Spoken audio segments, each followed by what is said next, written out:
T-minus 30 Thumbnail seconds. can come later, Winston.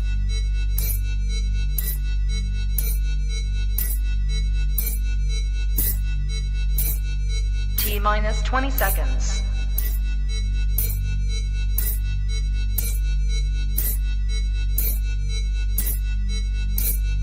10, 9, 8, 7, 6, 5, 4, 3, 2, 1, 0. The following program is rated TVMA for language. We want everyone to be able to enjoy the program, but sometimes things happen, and we may say things that may be offensive to some or non-conducive to others. So in other words, shit happens. Oops. Niggas coming.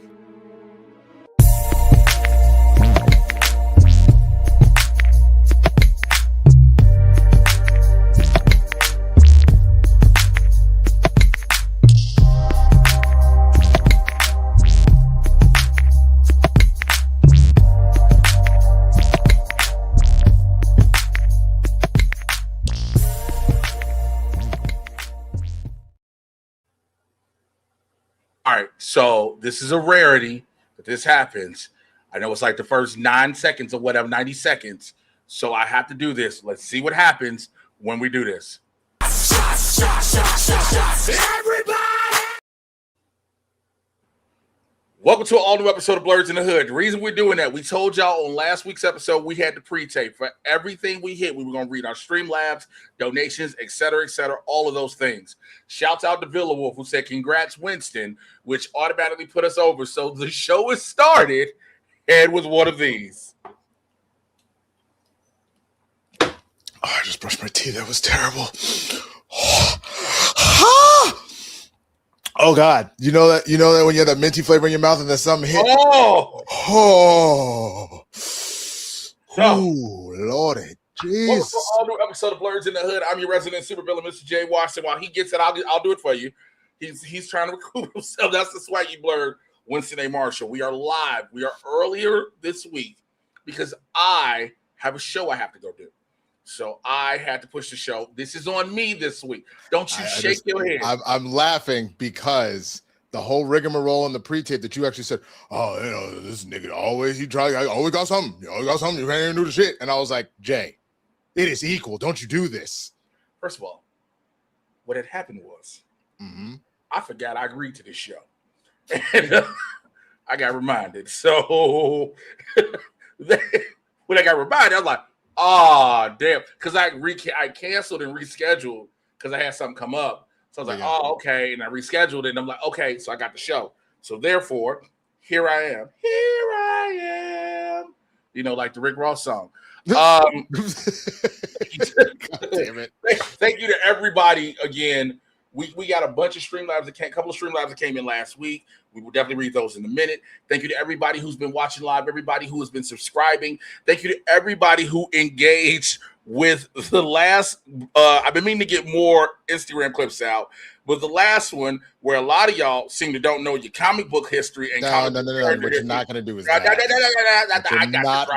I have the driver's seat right now, sir.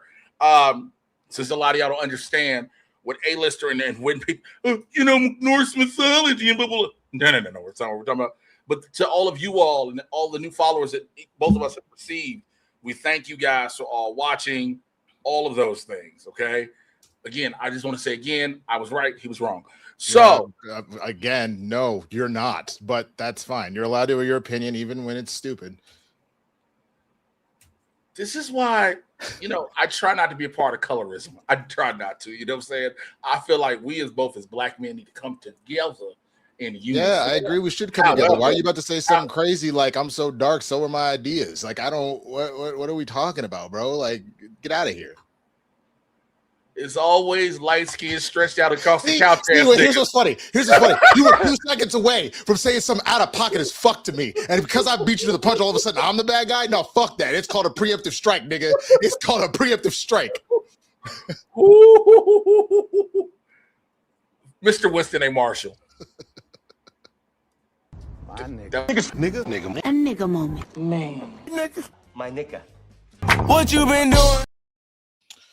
Oh man, I have been doing too much. My goddamn nerves. Is the answer to that question? Is I've been doing entirely too much. I am, as of right now, we are we're about 10 days away from Shakespeare, and I'm really kind of jacked in on these lines. I've been a little frustrated just because some of it is very dense.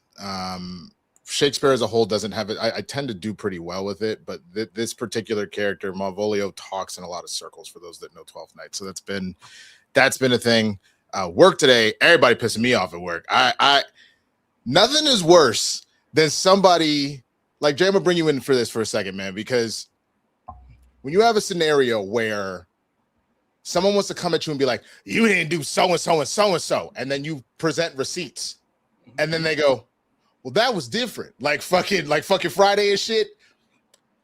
Take a wild guess how many customers today where it was like, you didn't call me, you didn't tell me what the fuck was going on, like this is on you. And then I turn around and I screenshot all of the emails that were sent and the call logs that we sent where they did not respond. Take a wild guess what percentage of customers decided to pretend like it was our fault, not theirs today. 100%. 100 fucking percent. And well, shit. And I am not allowed to say what I really think about them, or because to that point, when you're helping customers, there's a lot you know about how much money they're spending, about there's a laundry list of ways that I've seen like how you've communicated with other people. I literally had to shove down the amount of rage and petty that was building slowly over the course of the day, and just had to act like I was a civil human being when in actuality I wanted to be nothing more than a savage. So it's probably part of the reason why I came in with maybe a little bit too much heat to start this off, is because I still haven't purged those feelings. But I won a small lotto today. So there's that. I'm going to take that energy. How much is that? $20. I just saw numbers. I didn't see how much you won. You just said, a small lotto. I was like, small lotto can beat anything. Well, if I won the lotto, nigga, like everybody says, you won't hear it from me, but there will be signs. When all of a sudden, y'all, Blerds N The Hood is canceled for the week. And then the following week, Jay is wondering where the fuck I am, and I'm in Antigua fucking taping with a drink in my motherfucking hand. Hello, everybody. Welcome to Blerds N The Hood. When Jay and I are now doing Blerds from the top of Tokyo Tower, because I flew us out there and paid for that shit. Again, there will be signs. I'm not gonna say the shit out loud. So if you haven't already, you guys got 2 hours. Put this shit on your phone. Go walk to the liquor store. Go get your Powerball ticket. It's $1 billion right now. I'd say it's worth putting up $2 to see what happens with that, man. But other than that, like I'll be fine. It was a great week as far as I've already had 4 auditions this week. Shout out to Jay for being there on Monday to help me through all 3 of those. And I had another one I had to do today. So we've been on that hustle. Helped return the favor for Jay yesterday, which was dope to do that because he crushed that shit. That was the funny thing. The minute I gave Jay one little note, he said, all right, and then took it to 11. And I was like, damn, bro, you directable ass motherfucker. Hey, man, listen, my agent, I sent the files all as one fucking file. She was like, oh, you were supposed to send them individually. And I was like, I must have missed that. And I was apologizing and this, that, and the third. And she was like, you are the most efficient and dependable actor I have on my entire roster. Don't you ever apologize. And I was like, I'm sorry. But it's just like, the thing is, to keep the jobs to consistently work, you have to be able to take a note and then apply that note with your own twist to it and then do what you do. Like I tell people all the time, like, yo, I sling these jokes, but I am an actor. Okay, Clayface, get the fuck out of here, bro. But yeah, it's overall, I'm having a good week. I am a little angry right now, so I apologize for coming in with some hostile energy to you first, the audience second, because I'm normally the one with the level head of the two of us. If one of us was gonna be upset, I'm gonna typically be able to keep my head on, but this is on me this time. The beige rage was out in these streets, so I was gonna say something like you couldn't, like you were so upset you couldn't just. This is gonna sound wild. I'm prefacing it. It's going to sound wild. Hey, can you just slap my pee real quick before I go so I can feel better? Thank you, love. And then just come back in smiling, like. Stop it. Get some help. Going to her first boxing class today, so I don't need that energy that she's pent. Yeah, you don't need that slap. I don't need that slap right now, and I don't need it after either because I also don't need her to then take what she learned about how to punch and then take it on my dick. So we're chill on that. But all that being said, I have to pass the buck off to you, MrJayWashington. I gave some Nigga. A nigga moment. Man. My nigga. What you been doing? You know, we keep trying, and we it's a thing that's gonna happen every single time, every single week. It's just waiting for the cue. Like you're supposed to know, oh, eventually it's coming, not, oh, I don't know when it's coming. The cue is, hey, we're gonna say one of our names. I digress. Okay. This motherfucker sent the whole thing in a private chat. I'm not even gonna look at. Talk to your goddamn self into the void. I was typing. The thing to you. Sorry. Winston making me laugh. I'm trying not to laugh. Did you miss us, Dwayne? Dwayne's been gone, y'all, working on a project, and I'm like, did he miss us, or is he like, I hate these niggas? I'm not typing to do with it. I will make it work. I don't know why I made it Winston. Like you type with only 2 fingers. Dude, why does my dad type like that? Real talk. Like, hold on. My dad, like, straight up, he types like this. Like, he's very quick. He knows where the keys are, but this this is old people typing with one of these, and I'm like, yo, tell me you grew up in an era where women took typing classes and men didn't, without telling me you grew up in an era. Banana. BANA. How many N's?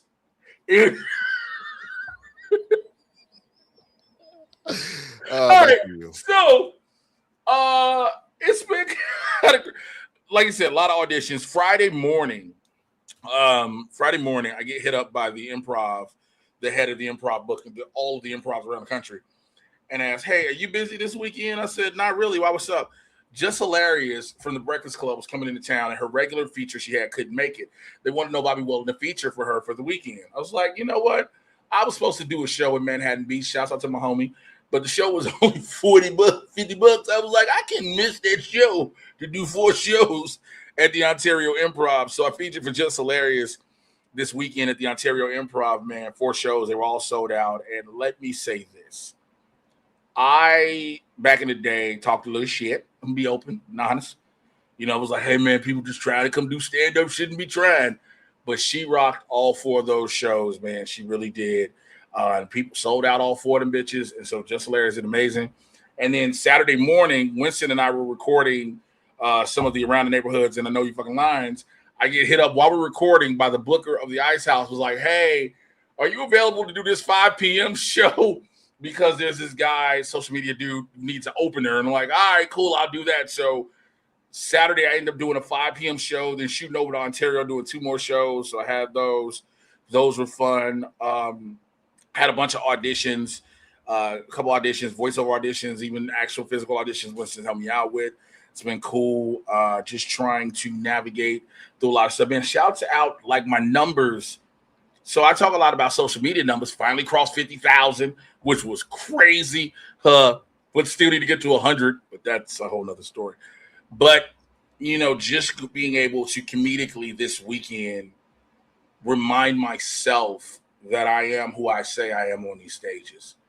You know, I understand that, you know, comedy now, it's about more than just being a stand-up comedian, a performer on stage. It's absolutely more about that. It's about your connection to fans, which I would consider everyone in the neighborhood who watches Blerds N The Hood weekly fans of both myself and Winston, you know. So when I come to your city and your town, you're like, yo, I want to come to the show. And even if I tell people in the neighborhood, if you're a fan of the neighborhood and you've been watching us for years and you've rocked and you know I'm coming to your city or close to your city and you want to come to a show and you just may not have money for a ticket that weekend, hit me. I will get you in the show. That's nothing. But just reminding myself, I am who I say I am with that. So building up social media, trying to get out of this writer's block stuff, man. I've been trying to write. I sent my lit manager that idea for the short, for the vertical that we were working on. Yeah. She was like, yeah, this is nothing new. And I was like, well, I know I ain't trying to reinvent the fucking wheel. I was like, I've seen what these things are. I was like, oh, they're the most mundane, basic shit. So if I'm going to create something, I'm going to create what is available already. Some of the most mundane, basic ass shit. I wasn't trying to. What they want something completely different? Is that what she's essentially implying? She kind of wants something, you know, different that's not been done, but it's also, which I understand and I respect. And I'm, you know, as a writer and listening to representatives who are in this industry who have their ear to the streets and the pavement, I understand that. But it's also like, so for those who don't know, you can come back for this one too, by the way. For those who don't know, that we're in this world of new micro dramas, these vertical series, which again, I personally think are the worst, but they're a minute to a minute and a half episodes. And granted, it fuck around be the whole script of a movie, right? So you damn near get 60, 70 episodes, but they're only a minute and a half. So I'm like, I don't know how to write with just a minute to a minute and a half. You know, as a we got you in the beginning in a minute. I mean, not in a minute, and then we got you in the beginning. Excuse me, and then in a minute or a minute and a half, you're hooked on to the next one, and then we start out the gate again, bam, and then again a minute and a half, boom, and I'm like, that sounds like too much for me personally, but I'm not gonna just give up on it. I say all that to say that. So what else has been happening? That. Also, by the way, when you need it, when you're done, just read the private chat super fast, just because there's something going on. But we're good. But just so you understand the audible there of what's happening. Okay. Yeah. So all of those things have been happening.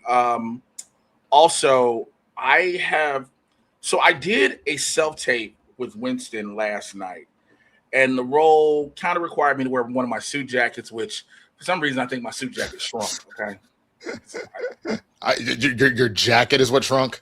I think the jacket is shrunk. Okay, and so I think my suit jacket is. I say that because I turned to the side profile and just happened to see myself in the screen and audibly yelled out, "God damn!" He can confirm. He legitimately goes, "Oh shit!" Like he's just. And then Winston was like, duh. But this is another thing that happened I've got to mention. My air conditioner died on me after the show last week. So we were recording episodes, and I've been in my house. We've had a heat wave in LA. I've been in my apartment with no air conditioner. I would come home from shows, and my apartment indoor temperature at one point at 12 midnight had said 91 degrees. I was like, I'm going to die in this apartment. It was so bad. But yeah, I looked at myself. I was like, oh, shit. So I'm wrestling again. For those who don't know, I'll be back in the pro wrestling ring August 29th in Corona, California. I posted the flyer on my Instagram, Threads, all social media. So you can, if you want to come out and see that, that's there. But all in all, man, it's just, you know, I'm just trying to keep working and keep doing what I need to do to prove to the powers that be, if you will, that I am who I say I am.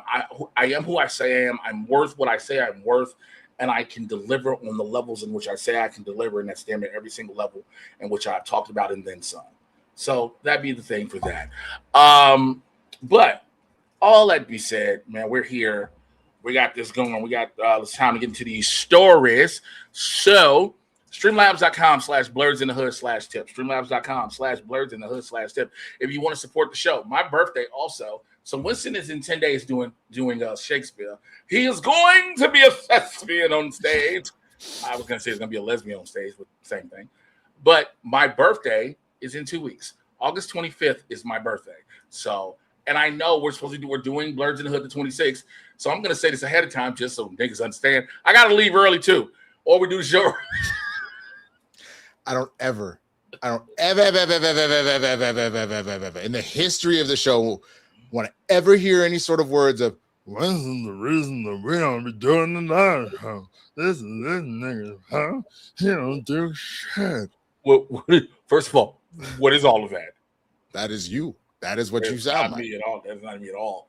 But so yeah, birthday is the 25th. So if you want to do all that, so Streamlabs.com. If you want to do also, if you don't want to do Streamlabs, you can do the CashApp memos. Our respective handles of those. We will read. Just put what your message or question or whatever it is in the comment section. Again, shouts out to Billy Wolf.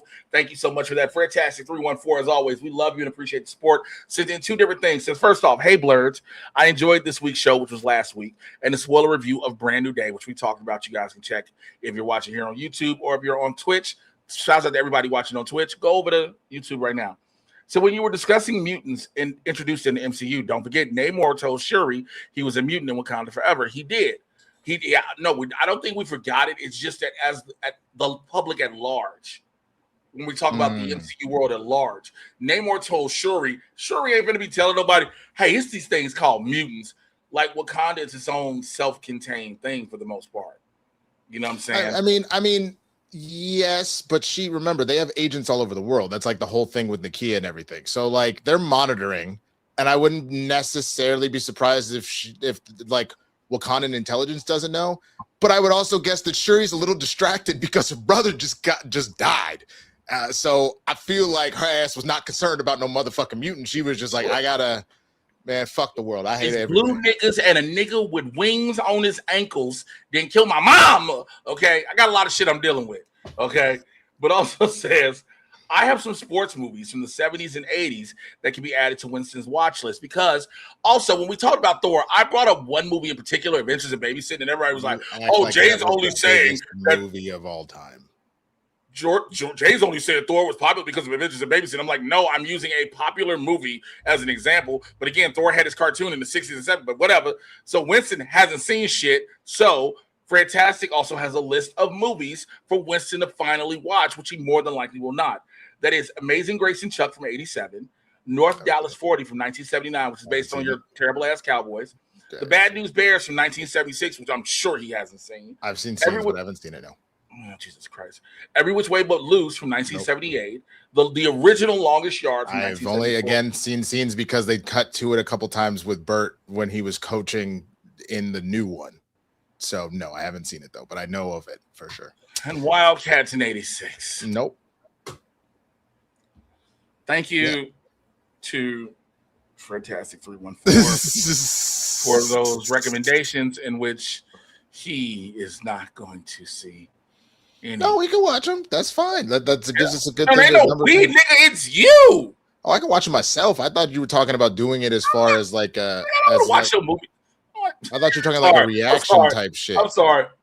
We are gonna do so. Yeah, we got to move on. And but I want to say this real quick. Let me say this real fast because we're gonna do reaction to something later that I have in mind. Just trust me and go along with it. Streamlabs.com, like I told you guys. So let's get into this right now. So the first story out the gate. Have you guys heard about the dumbasses that are declaring for the WNBA draft? Yeah. Two goof-ass dudes. They're creating a problem that does not exist. Okay, if you don't know what I mean. Enes Kanter Freedom, or Enes Freedom, whatever the fuck this bitch-ass nigga want to call himself, on Friday claimed that he was planning to enter the 2027 WNBA draft. This is in the wake of the ongoing Sophie Cunningham drama. Now, the 6'10" Freedom, who is 34 years old, played 11 years in the NBA and has not played since 2022, okay? Now, after he announced his intentions on doing it, former NBA and current, person who lost their candidacy last night for the U.S. Senate, Royce White, said he's also going to declare for the WNBA draft as a transgender player. Now, here's the beautiful thing about Royce White. He never scored a point in the NBA. Wait, really? Never scored a point. So here's That's hilarious. That's hilarious. So here's the reason these two bitch-ass niggas are doing this, okay? And I say it with my whole chest. because they want to make it seem Sophie Cunningham, again, first of all, Sophie Cunningham keeps talking to somebody who really needs to shut the fuck up and dribble. She is the epitome of it. You can't talk shit when you are barely making 8 points a game. Shut the fuck up and dribble. Hey, man, she's the enforcer. Enforce a shot into a basket. Now, they keep saying that, the whole, we need to protect girls and women and not allow men and women's sports and blah, blah, blah. If you do the entire scope of sports, of women's sports, the amount of transgender athletes that identify as trans women are less than 1%. Less than 1%. Okay. If I'm not mistaken, specifically, if you go to the NCAA, as far as like that's your amateur, like kind of semi-pro situation, you're talking about, I believe they said the NCAA had 10 trans athletes on the roster out of on their roles out of, I think, 500,000, some crazy shit 10, like that. 10. Yeah. So to sit there and make it seem like, because again, for some reason, trans women, trans people in general have become a political talking point because a lot of these other motherfuckers don't want to pay attention to the real issues that are going on. And you want to further demonize a marginalized community, right? So there, like I said, in over 11,000 games in the 30-year history of the WNBA, there has not been a trans athlete at fucking all, okay? Make sure you understand this. Now, according to Article 13, Section 1 of the WNBA Collective Bargaining Agreement, it says, quote, only players who are women are eligible to compete in the WNBA. The article does not define the term women, quote unquote, and doesn't specify anything about biological sex, hormone levels, and physical attributes. Here's the issue about that. These dudes just sat there and said they want to declare for the draft. I don't know if anyone knows this, but if you fill out the paperwork, you too can declare for the draft. But it doesn't mean you have to get drafted, number one. Number two, in order for any sport for a trans athlete to compete with women, you have to have been on HRT for a certain point.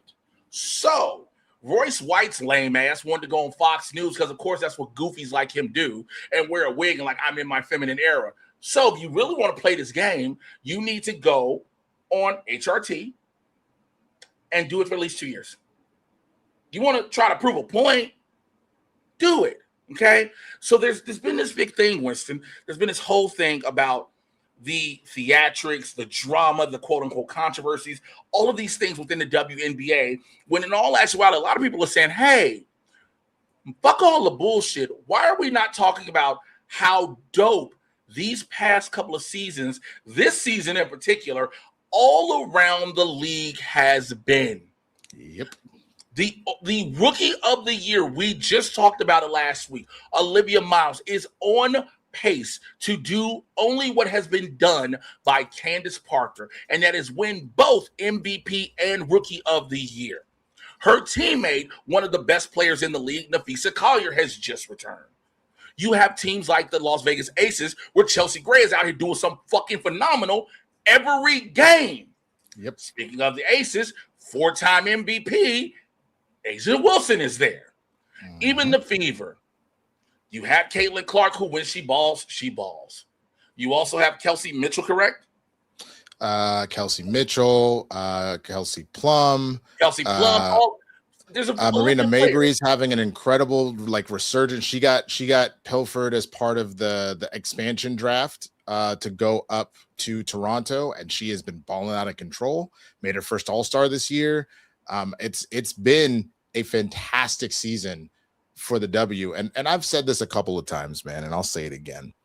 I think the thing that really depresses me about all of this, this is not me coming at Caitlin Clark in particular, but if we're just being honest, the W wasn't like this at all. It was the white supremacists, the MAGA folk, these motherfuckers that have an agenda that were using Caitlin as a catalyst to get off their racist, homophobic, all sorts of takes in order to use that as an inroad to now essentially slander these women left and right, to use this as a means to make all sorts of threats to these players and things like that.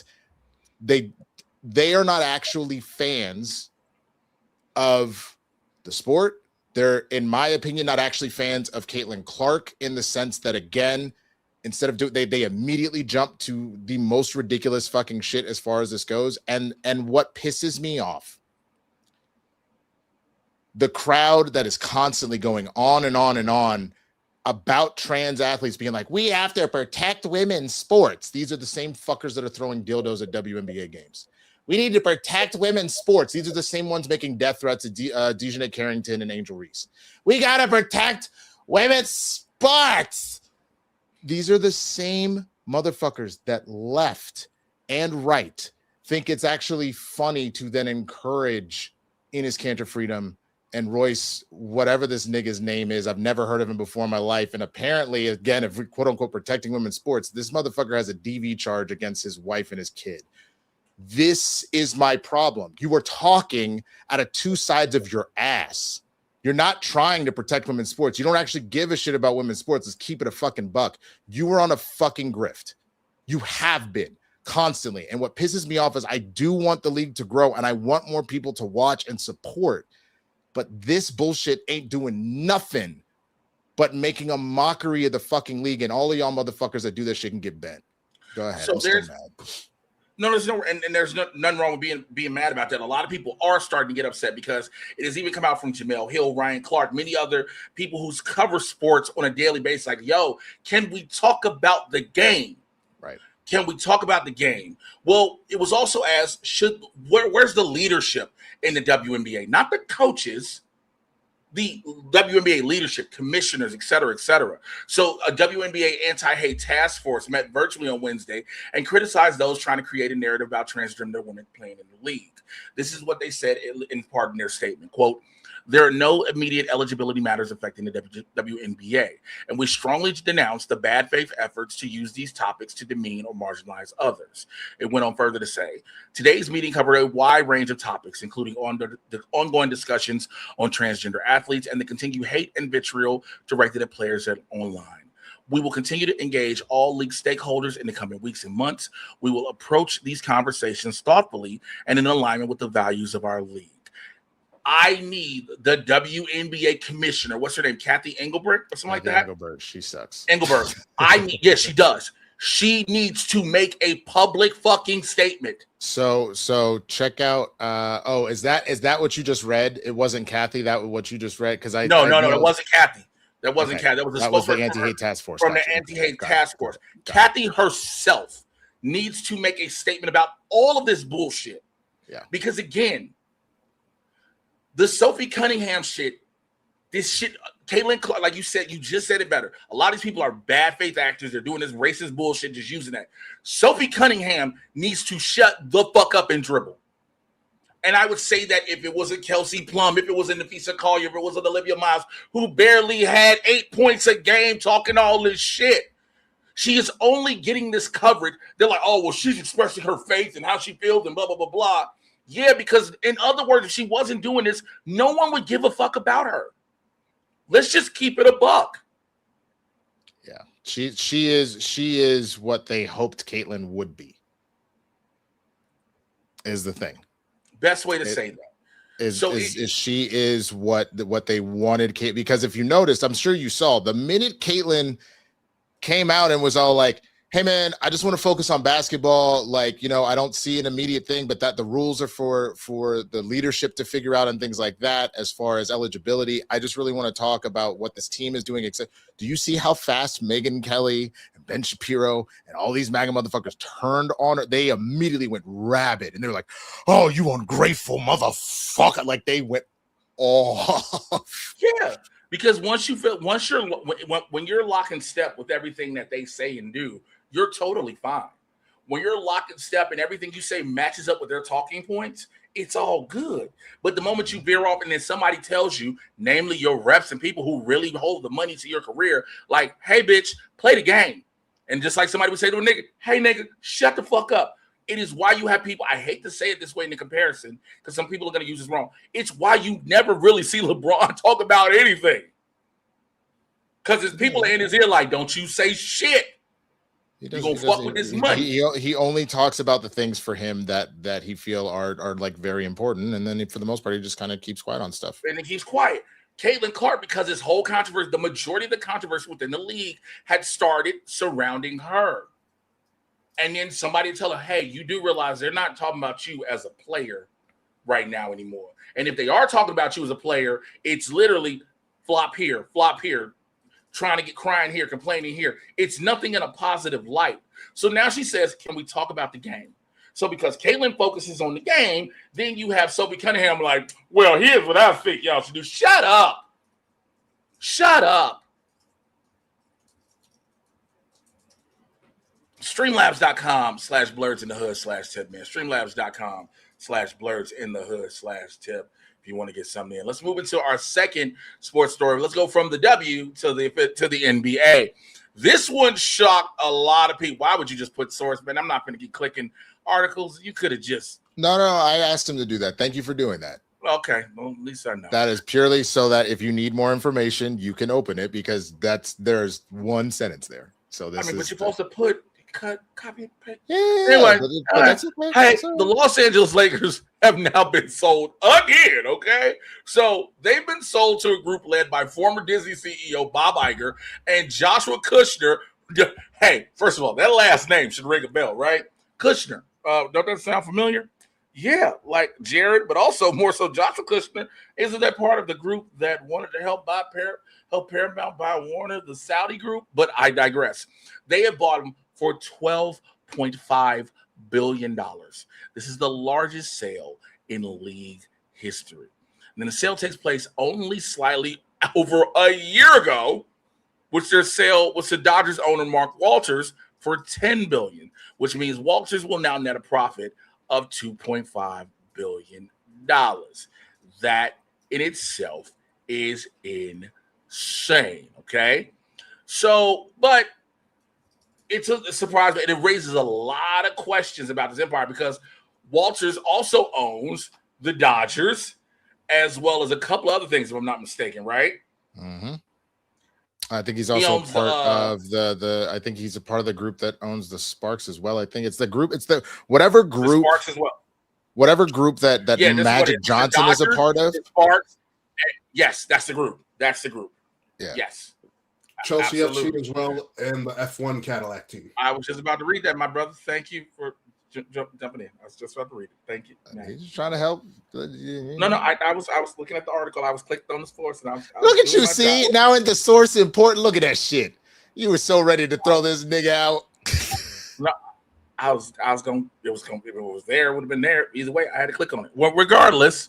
So this thing happens, right? So now a lot of people like again. It was just a year ago, Winston, that they were sold, right? So why would this happen? Well, it may actually have something to do with Mark Walters being under federal investigation for his insurance companies, the Guggenheim Partners.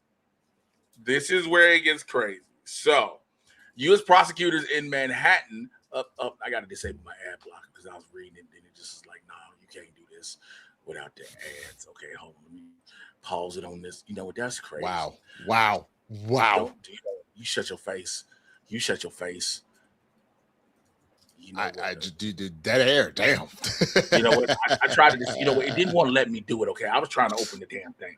But shit, if you would even just give me like hey man, I just clicked on the site. Hey brother, I clicked the site and I was like, okay, cool. But it's like my ad blocker is like, nah, bro. We got my ad blocker is like, nah, fam. You're going to see all these ads. So here goes. Prosecutors in Manhattan are investigating a potential financial impropriety at two of the companies. All these goddamn ads keep popping. That's why.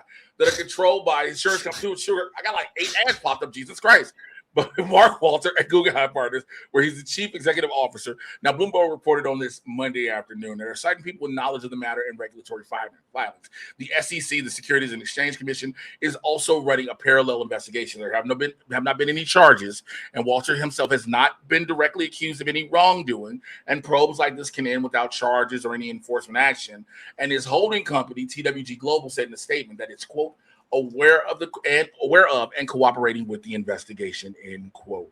But this is possibly why they're like, hey, let's go and let some of this shit go. Now, if you're wondering what they're investigating, so there are two companies that said of the investigation. Delaware Life Insurance Company, and Clear Spring Life Annuity Company. Together, they manage about $85 billion, and much of that is money of regular people paying into retirement annuities, life insurance, and they invest money to make sure that they can pay customers down the road. And Walters Insurance put billions of it into private loans that instead of the kind of made directly to businesses rather than bought on the public market. And you're basically not supposed to do all that. So it's a lot of white-collar crime, in a sense, that does all these things. That's causing all this. It's a lot of white-collar stuff, more than anything. It's a lot of these, like I said, financial insecurities and robbing Peter to pay Paul, but you are Peter and Paul, all of these things. Right. Damn, dude. I just... It's funny because, like, I jokingly, when I heard about it this morning, I looked at Kristen and I go, ooh, somebody money laundering. Because, like, I was just like, how the fuck you gonna buy the team for $10 billion last year and then turn around 1 year later and go, we're going to sell this shit for $2.5 billion in profit? Like, you immediately turned around and said, let me go ahead and go and try and make some money off this motherfucker. Yeah, but I wonder, it sounds wild, but I honestly wonder, with the speed at which this has happened, if this was always maybe somewhat the plan, and it was a matter of, like, Bob Iger was like, look, man, I ain't got it. I would like to do it, but I ain't got it. I'm going to go back to work real quick, right? I'm going to go back to my job because this motherfucker fucking shit up anyway. So I'm going to go back and make a little extra money. I'm going to join with some other homies. We're going to come back and we're going to buy the Lakers, and this is going to be my second career. My retirement plan is on the Lakers and shit. There's a small part of me that feels like this has been in the works for a minute. He just didn't have the capital yet, so they're like, all right, let's buy it have somebody else buy it for a year and come in. Hey, man, I ain't got it right. The street, like you said, some street shit. Hey, bro, I ain't got it right now. But listen, don't do nothing with it. Just give me a minute to holler at my peoples. We're going to come through, and we got you. You see how you did that? That's how you got to do street shit. Yep. Street shit for sure.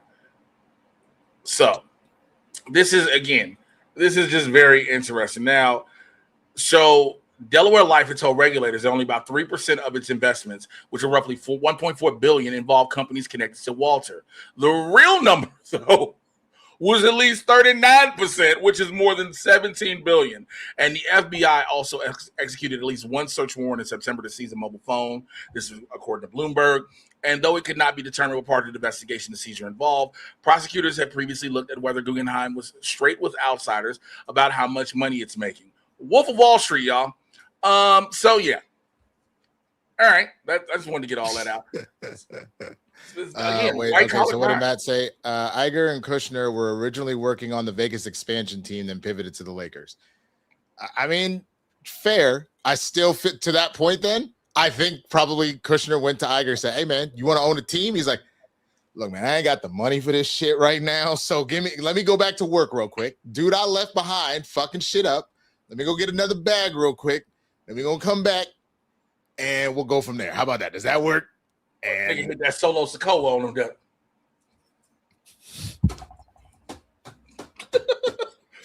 Oh, Jesus Christ. Jesus Christ. Day one-ish. Streamlabs.com/Blerds in the Hood /tip. Streamlabs.com/Blerds in the Hood /tip. This weekend was not a lot. It's a lot of industry stuff. So a lot of people, if you ever wondered, like a lot of stuff that's going on, we're going to talk about this one. So check. So there's more to this Paramount bullshit. Okay. So here we go. This is where it gets really great. So Paramount Skydance is threatened to leave California again due to the merger being blocked. Now, here's what's going on. David Ellison, who's whining, told staffers in a senior leadership meeting that he plans to move the company headquarters. So this is why also, before I say this next line, this is why media literacy needs to be a thing. Because he says he's threatening to leave California. The corporate headquarters are leaving. That if you've been to LA, Paramount Studios ain't going no goddamn where, okay?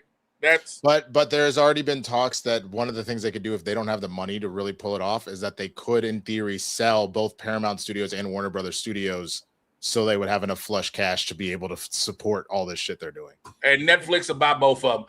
So, because that's literally what Netflix has been looking to have. I feel like Netflix will buy one and probably Apple will buy the other. Because Netflix has been looking. They have the one in New Jersey, but they've been looking to have one in LA. So Ellison told staffers, like I said, in a senior leadership meeting, that he plans to move the company headquarters out of state if the antitrust lawsuit that's been started by California and like 11 other states isn't settled by October 1st. The reason that date is significant is because that's when the penalty begins. What penalty you mean, Jay? So I believe it's like $7 million a day. It's something crazy. Let's see. They have to pay the stockholders if the merger isn't complete, and their trial isn't set until March 7th. Also, Paramount has no money, just so you know. So this leak underscores an urgent timetable that can be seen both. Yeah, you're right. $7 million per day. Per day. If it's not closed by September 30th, 2026. Which it will not, because the case is set for March. So, and again, bro, yeah. Bro, $7 million a day. That's also crazy. I would like to say something just for the record. I am so glad I own Warner Brothers stock, even though it is a little amount. I am so glad I own stock because they're paying to the stockholders. Okay. So Paramount had originally committed that with the merger, this is what they told theaters. Hey, yeah, we're going to release 30 movies in theaters a year. And everybody was like, fuck out of here. It's not going to happen. But here's the problem. Two of the prominent Hollywood unions are starting to side with quote unquote Paramount Skydance. And honestly, one of them is one of the unions you would expect, because if you know anything how these unions work, there is a certain union that is always going to be on the studio side no matter what. What union is that, Jay? The Directors Guild of America? The DGA?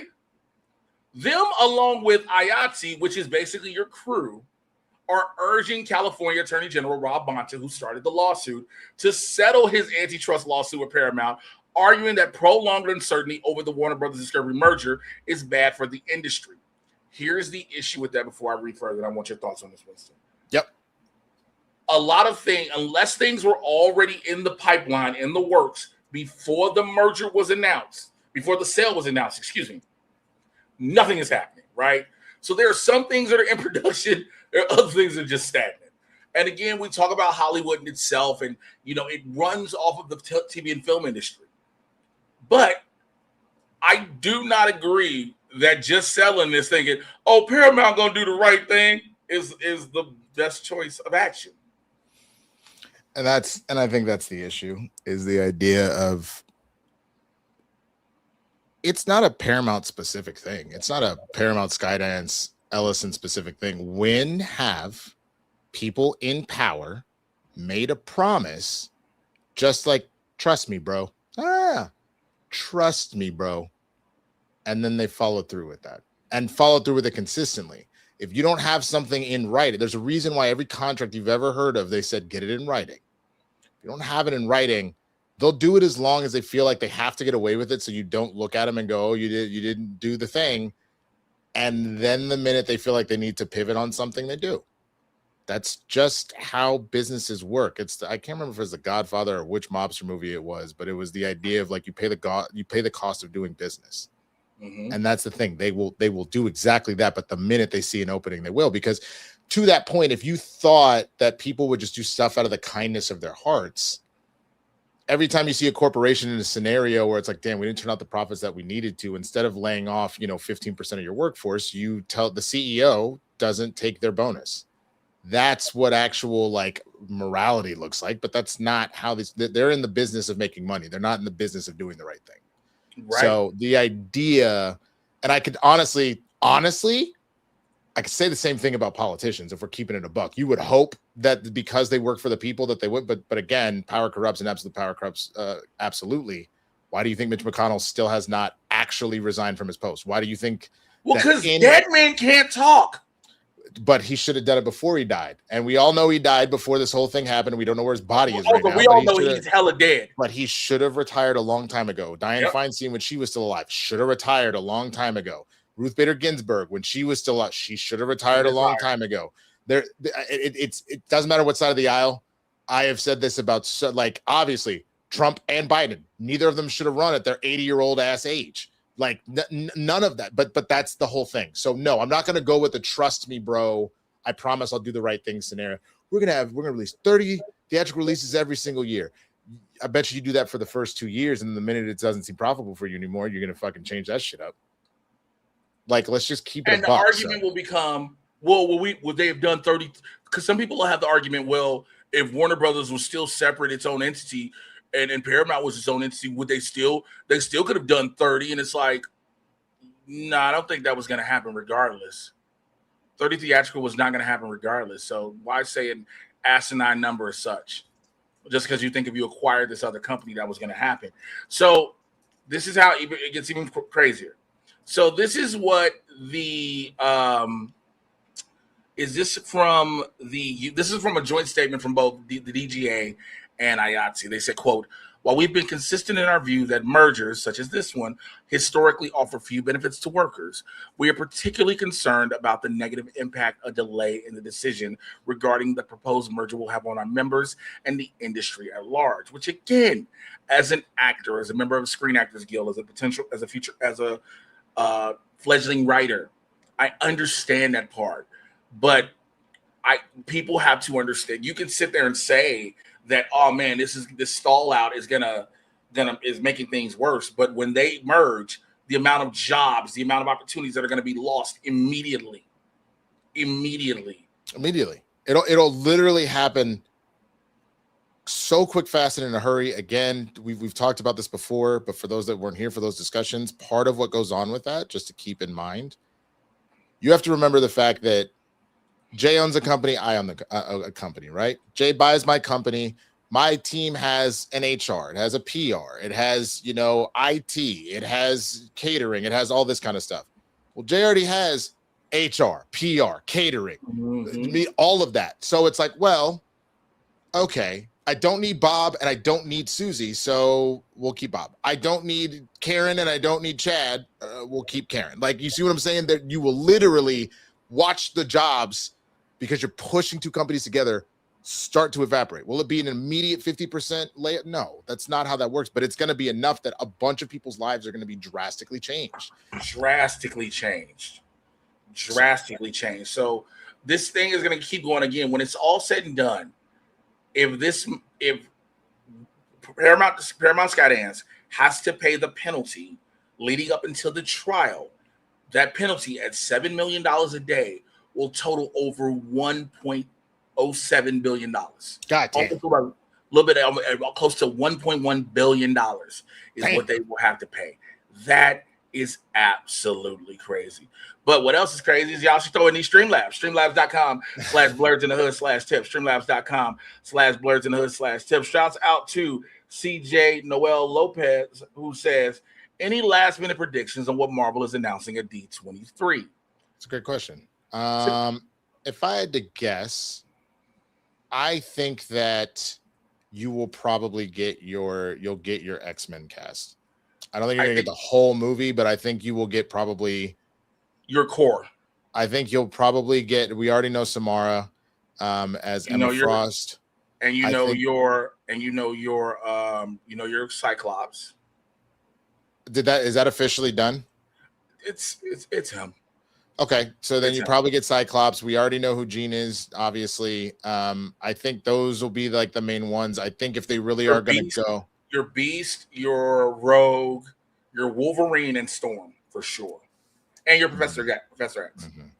So yeah, that would be my guess. Anything else you think will get announced? If they are, because again, for those who didn't know, this has been an announcement for a while.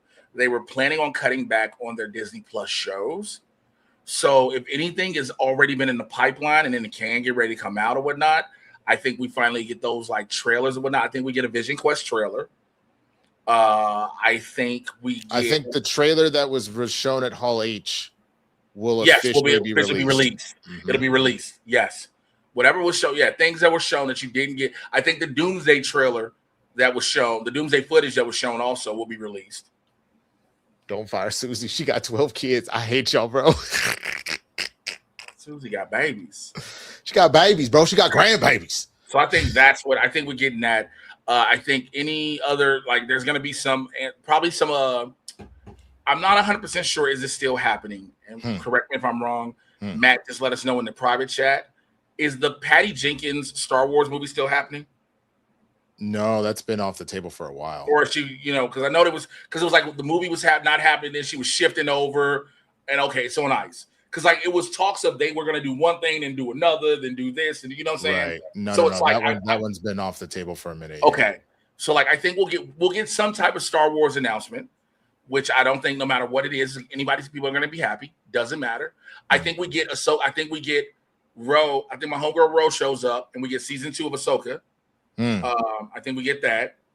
I think we get footage from Ahsoka season 2.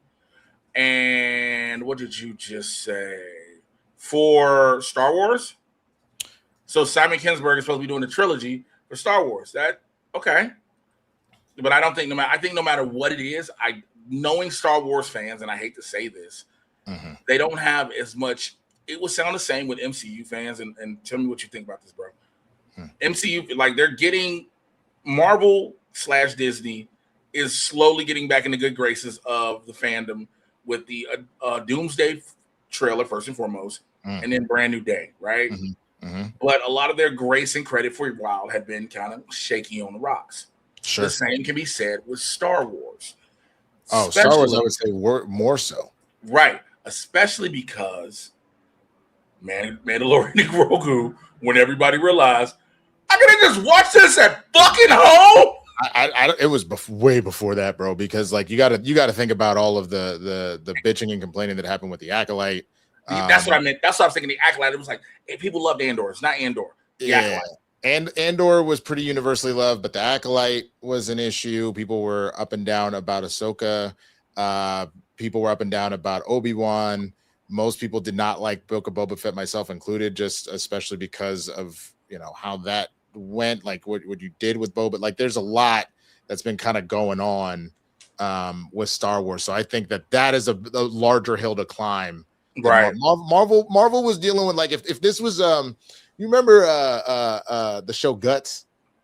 Dude, that's funny because you have it. Yo, that's funny because what I'm writing right now is really crazy.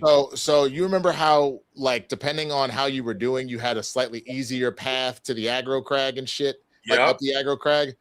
It's one of those things where, like, Marvel's been in first place. So did they bump their head a few times? Yeah, but like they've got the easy path, whereas Star Wars right now, bro, you've been in third the whole show.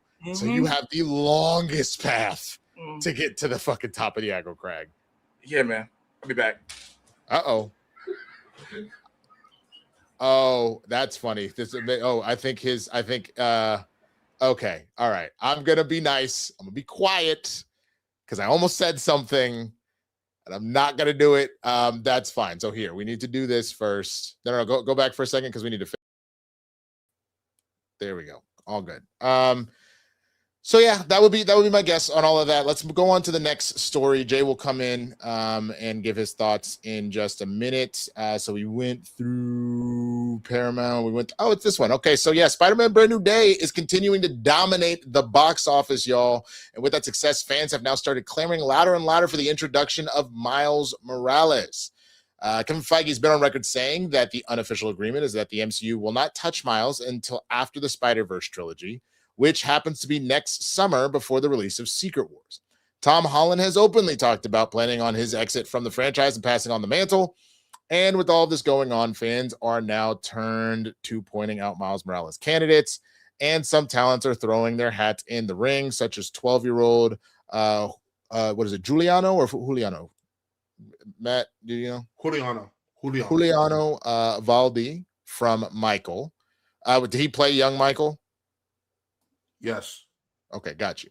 Fans, however, have said he's too young. Miles is 15, and we're at least a year or more from an appearance.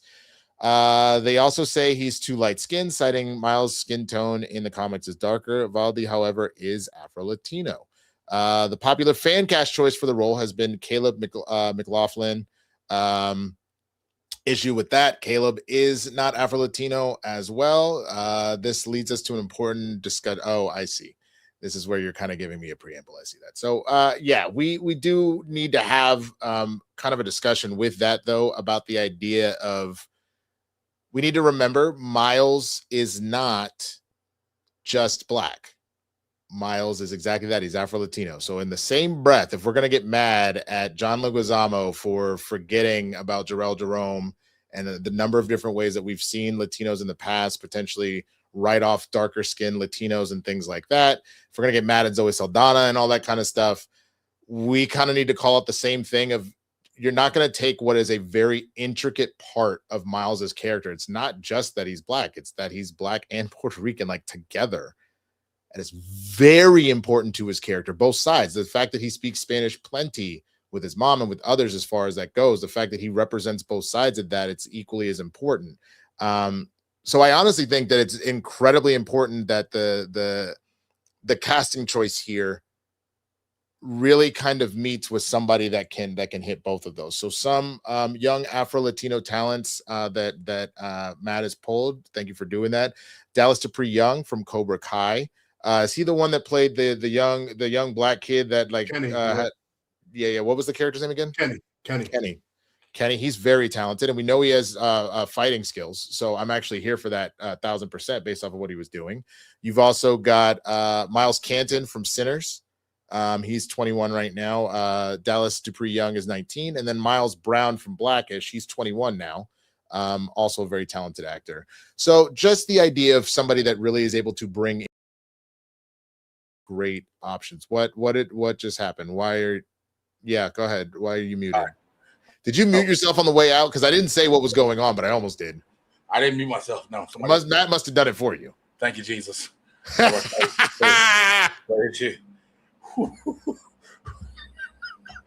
That's amazing. So yeah, I didn't say it, but I guess just because you said thank you, Jesus, and all that, if you just want to tell them what happened. No, I just this humidity. It upset your bowels. The humidity upset your bowels. Hey man, listen, this humidity. I got the air on, which is crazy, and because they brought a whole new air conditioning in. This humidity hit it. I had salmon. I made salmon earlier. Salmon's good for you. I know, and it just was like, oh, you want this extra protein just run on through you. So here we go. All right, let's. Oh, Dwayne did it. Thank you, Dwayne. All right, listen, we're back. All right, so, whew! Good looking out, Dwayne. That was a good look. I feel so embarrassed right now. Sometimes you just got to go shit. Man, I thought I could hold it, and you started talking about guts, and my guts was like, nope. It said, it's just. My shit went do. You have it? No. Guts. So yeah, going back to the discussion you were saying about the Miles Morales character, I think so. One of the biggest things, like you said, his lineage being Afro-Latino is an essential part of it. This is one of the things we talk about with a lot of characters when you talk about race swapping, gender swapping, culture swapping, et cetera, et cetera. If the core of that character is this certain part, then you have to make sure it's there. Now, I wanted to have this discussion because here's the thing. Are there a lot of prominent Black Afro-Latino actors out there? Yes, young ones too. Mm-hmm. But my question becomes, and this is what I'm going to pose to everybody. What happens if out of all the young Black Afro-Latino actors they audition, they feel they have the staying draw power that they want to have? Because, yeah, they may go for an unknown, but they may go for a relatively known. What happens if out of all of those that they audition, none of them hit the mark in the audition? Then what? I would make the argument you are Disney and or Sony. You have kind of ad infinitum dollars. You can find it because you're just going based off of, like, again, relative knowns, right? And we listed Dallas Dupree Young, again, from Cobra Kai. He's 19. We already know he has fighting skills. He's a good actor, all that kind of stuff. So we know he's got that down. He's Afro-Latino. Miles Canton from I didn't know he was. He's also Afro-Latino. Oh, so so go back to the graphic. That's why he put that graphic up specifically. These three actors, so Miles Canton, Dallas Dupree Young, and Miles Brown are all Afro-Latino. Oh, Canton is Afro-Latino? Yes, he is. Did not know that. So it's not to say that I don't applaud the other actors. They're also fantastic as well, but it is such an intricate part of his identity. You should be going above and beyond. to cast a young Afro-Latino actor to do this thing. And to that point, there are so many Afro-Latino individuals around the world. Those are just 3 names that we've heard of. Oh, I agree. But that's what I'm saying. I think, no, and I'm not taking that away because I know where you're going. Like, yeah, there are a bunch of unknowns who might be this diamond in the rough that you get them and you're like, damn, where have they been? But we're talking about a role where, are you sure that Marvel, Sony more so than anything, Sony is willing to put their stakes on a relative unknown as opposed to they did it with Tom. What was Tom Holland really doing before Spider-Man? No, I'm talking about when it comes to that's true. I mean, granted, we built up a lot of new actors, and yes, we got lucky with the Tom, where you have a Tom Holland who not only is he the Peter Parker you wanted in the youthfulness, the athleticism and agility, his acting prowess, all of these things across the board, phenomenal. All of these phenomenal. But also you're looking at years, age, so the commitment to the role. There's a lot of factors. And even when we talk, it goes back to the discussion we had last week of why isn't there an Armor Wars thing? Why might they be switching from a Rhodey story to reintroducing Tony Stark? Because Don Cheadle may not be in the role. I mean, that's fair, but I think the answer to that question is, for everything that people wanted to shit on, man, that Spider-Man movie was too much about Tony Stark, bro. It was about too much about Stark. You need to spend more time with Peter. You literally were taking that as an opportunity. Yes, Spider-Man as a name should be able to fully stand on its own, as we've seen in this regard. But as you're bringing this young actor in, you know, the fastest way to provide some sort of credibility is to pair him with the biggest star in the MCU and let that be the handoff that it was. So the same thing, knowing that Tom himself has said, I want to be that Peter that mentors in a Miles, and I can do for that young actor what Robert did for me. That is literally how you solve that problem. No, I agree with that one. I agree. I think also, too, when you talk about not just the handoff as far as actors, right? Not just as far as legacy actor to newcomer actor, right? The story you were telling with this Peter Parker was he's a young genius, right? Sure. You were showing the chemistry the two of them had, undeniable, right? I'm not going to take over, but the story in which we were telling was a young genius, and we needed to show, because we know the story in his path. We see his path now. We know at a point he's going to be doing things that he cannot do. You know, that you were like, yo, he's doing all this on his own. And you're like, how is he doing this? But you need to be able to see, oh, he's been under this tutelage. He's been under this guidance. He's had these people. He's already had this knowledge on his own. This wherewithal on his own to be able to do these things. So I think that's the thing. When it comes to Miles, you know, are we introducing another radioactive spider? They're all too old, and Miles won't appear in the movie anytime soon. My pushback though on that specifically, when Tom was cast, he was 19. So it's about the same age as that. I get that it's going to be a little bit, but also B, let's keep it a buck. Black don't crack. None of these, like, with the exception of Caleb, because you were trying to compare him to when he was a literal child in Stranger Things, and he's still supposed to be like only 15, 16 by the time they're done with that. That doesn't necessarily, but like pull the image back up for me, please, Matt. Tell me that Dallas couldn't feasibly play 16, 17 years old. You know what I'm saying? Dallas is the one in the middle. That's Dallas. That's Dallas Dupree Young in the middle with the leather jacket. Oh, the Afro-Latino one. Yeah, on the Afro-Latino side. Like, okay, yeah, both of them. So the two minus Miles Kanter, the two of them literally look like what you would expect a Miles Morales to look like. Yeah, and around that age, and again, they like, if you just look at photos of both of them over the course of the last like 2 years, they really haven't changed that much. Again, because black don't crack. So as long as they're out here drinking their water and doing they their skin routine, they'll be fine. I'm not really worried about that one way or the other. Let alone the fact that Hollywood has been known to put people in roles that are significantly older than they are, and then just running with it. Because if you even think about the transition of Tom started at 19 the amount of time it took for them to get from Civil War, Homecoming, Infinity War, Endgame to go to Far From Home, and he's still supposed to be 17. Tom Holland's ass was fucking in his 20s at that point. You know what I'm saying? So, like, I mean, granted, yes, and granted, also a lot of that plays a factor of filming back to back to back. Right. That helps out a lot. Right. When you're literally going from Matt. There you go. I agree. Miles Brown does still look like he's 15. He look like he's 15. I agree. I was going to get to it, but let us. Sorry. Calm down. Matt, calm down. Breathe. He's like, why are you messing with me? Because I just feel like I should.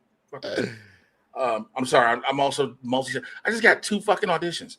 So I'm like, shit. That's great, man. Those are happy problems. Yeah. So I'm like, oh shit.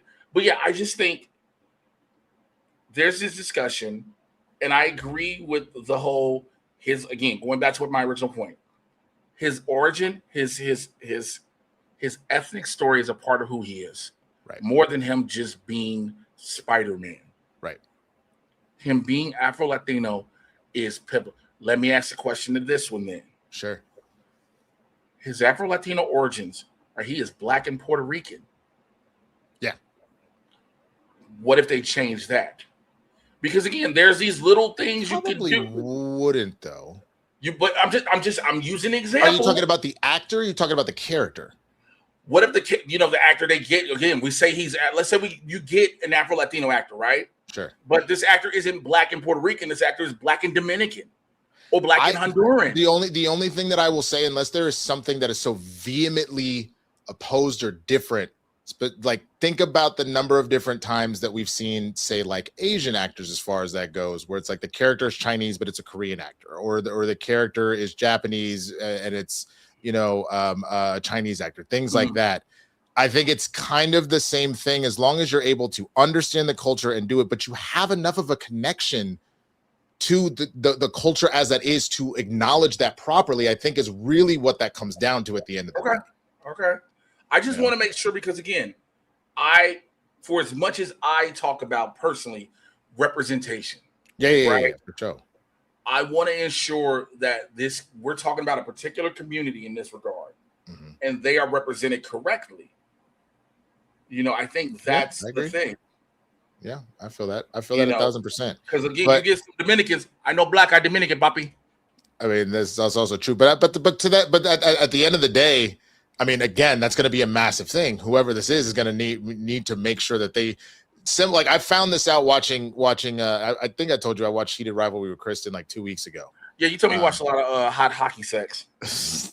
Well, one of the things specifically in there that I found out about Kanter, aggressive sex in that show too. It's very aggressive. I watched it. I was like, because everybody was talking about it. I was like, God damn it! It's really aggressive. And suck my dick, Hollister. You're like, God damn! I was like, hey, yo, I ain't heard nobody be like just oh my Lord. But I specifically, one of the things that Kanter's story apparently did is that dude straight up, like to my knowledge, I don't think he's fluent, but he learned Russian. Yeah, he learned Russian. It wasn't just I learned my lines, but I learned Russian. So at bare minimum, even if you end up with an Afro-Latino actor who maybe the culture's there, but they haven't learned Spanish, you need to learn Spanish. Like that's going to be a major part because again, he talks to his mom, he talks to people in the neighborhood in Spanish. Like you got to be able to do that. Hey, look, if Ben Jones can learn martial arts to be Iron Fist, did he though? But the second season he did. I mean, he had 6 weeks the first time. They was like, hey, bro, take these YouTube courses and just see what you get. Oh, my God. Streamlabs.com, man, /Blerds in the Hood /tip. Streamlabs.com /Blerds in the Hood /tip. All right. This is the time that we have to discuss. It's going to get very emotional. It's going to get very real. He's going to put up a little thing across the screen. I am. We're about to talk about the season finale. The season finale. Yeah, go ahead. Of X-Men 97, season 2. So as long as you pull the asset down for a second, as long as you see this right here at the bottom where it says finale spoiler talk, we are talking X-Men 97. If you don't want to hear spoilers, just mute us. Just mute us and go make a sandwich. I don't know. Go pet your dog. Go whatever. I didn't say go make a sandwich for someone else. Like, make one for yourself. Make one for yourself. I don't give a fuck. Like, make whatever you eat. I don't give a shit. You're not gonna do this to me. You're not gonna do this to me. My point is, as long as this is there, we are talking about this, and when it's gone, shut your stupid ass up. Say that, folks. What did your dumb ass say it? So, all right, let's. Man, I bought some into chips from Costco, and they was with sea salt chips. I was like, oh, this not gonna be that. I'm here to tell you right now, we don't care. Let me tell you something. We don't care. I feel like that was Dwayne. I really feel like that was Dwayne. No, that was definitely Matt. Matt's proud of himself. X-Men 97 season 2 ended last night. For those, obviously, if you're listening to this, you either don't care or you were keeping up with everything.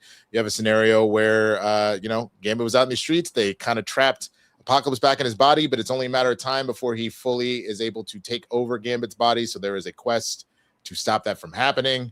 Rogue travels with Nightcrawler and Beast to Ship. For those that don't remember, Ship was in Sabanur's ship that he got from the Celestials. That Beast became friends with in the original series. So Beast was gonna fuck Ship in the original series. He was in love with Ship. He was trying to get down. Beast was in love with Beast was trying to fuck Ship back in the day. Bro. Like, thank you. Somebody probably agrees with me. Beast was trying to fuck Ship. Beast was trying to fuck Ship. He was like, Ship, you got the first ever 3D printer. Can you 3D print something for me to put my bestial junk into? I guarantee you that was the thing that was going to happen. Point is, doesn't matter. Go to Ship. Goes to Ship. Matt points out he tried it again earlier in the season. That's true. That he did try it again when they were back in the past. Hey, yo, this is the realest shit ever. Apocalypse was inside Gambit. Yes. Like Stickman was inside Tom. Yes, that's actually super. I would have loved for Apocalypse to come out. Why did you say that? Bro, I'm upset. I'm upset we didn't have this ready because it's sitting right here. Where is it? Oh my God, why is this not? What did you say, nigga?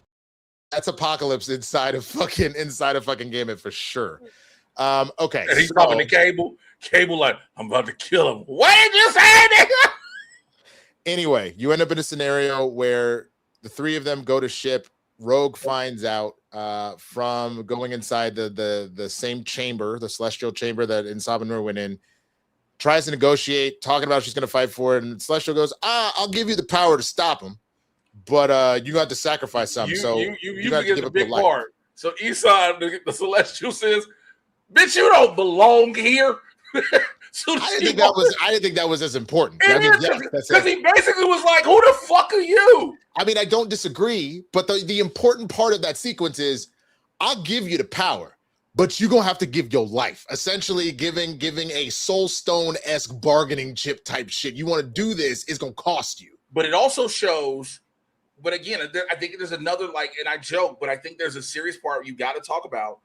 Walking in the shrine, you have to be an extraordinary being to just walk in that shrine. Well, because she gets burned like crazy going in.